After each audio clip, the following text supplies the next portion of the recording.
So your P0420 code keeps coming back. Stick around and I'll show you why. Now the main causes of the P0420 code is a bad upstream sensor, O2 sensor, bad downstream O2 sensor.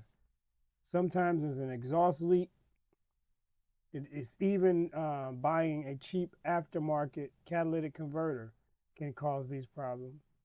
Your engine is maybe running rich, or there's a misfire, or the PCM software has issues and needs to be reflashed.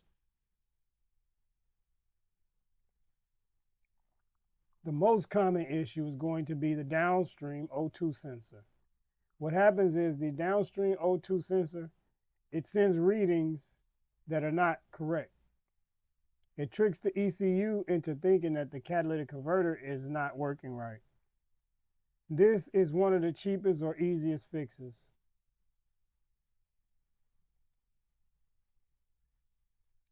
The next thing is you can have an exhaust leak. So you want to have that checked. Check the flex pipe, inspect the manifold, check the gaskets, give them a good look over, and then you want to check for small leaks because those can give you a lot of false readings. The next issue is the catalytic converter. A lot of times these cheap aftermarket cats, they often fail, especially the Amazon ones. They're very much known to fail on particular vehicles in general. They give lower efficiency than the regular OEM catalytic converters will. And the ECU may still trigger a P4020 code because of the cheap materials that are used inside of these catalytic converters. Up next is engine problems. A lot of times your engine is tripping the 420 code because it's running rich. There are sometimes symptoms like misfires and also oil burning. Oil burning is one of those things that are often overlooked that are known to trigger the 420 code. These issues here, they usually damage or mimic a bad catalytic converter. The steps for diagnostic. Number one, check your O2 sensor data using a scanner. Some I may recommend is in the description. You want to check your fuel trims on that scanner, so you need a good scanner that allows you to check the fuel trims. Then you want to inspect for exhaust leak. If you can't find an exhaust leak, you can use a smoke machine. I'll have that listed in the description as well, where you can get a decent smoke machine for not a lot. And you just want to verify the quality of the catalytic converter. This is where the rubber meets the road. If your cat is good, then your problems are elsewhere. Here's the order for the cheapest fixes. The first thing is replace the downstream O2 sensor. That's the cheapest fix we can do with this whole thing.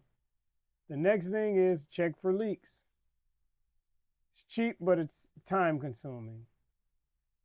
The third thing is replace the upstream O2 sensor. Fourth is check your fuel trims using your OBD code reader. And the fifth thing is to reevaluate your catalytic converter, because if all of these other things are taken care of and the cat is still throwing, or it's still throwing the 420 code, then we want to look at the cat again. Even a new cat can be bad if it's not the proper replacement.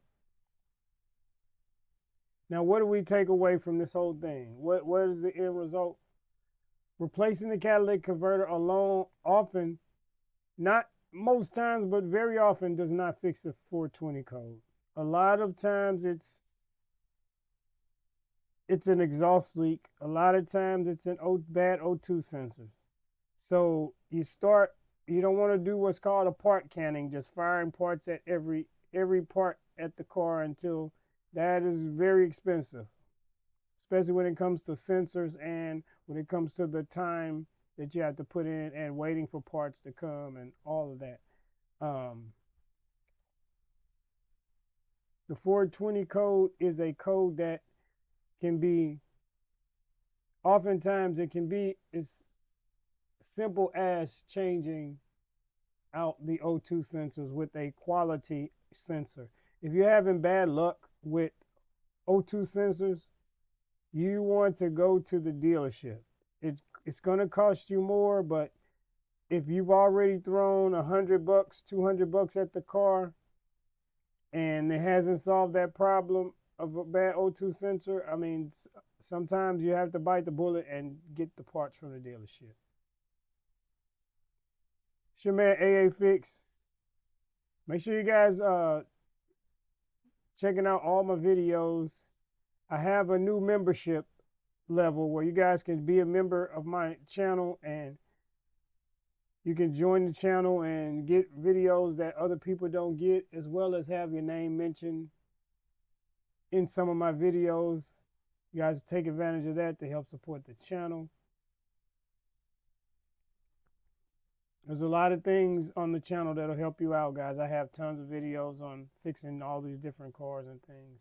But I just want to stop, say hi to you guys, say thank you for supporting me. Thank you for checking out the videos, and I'll see you on the next one. Peace.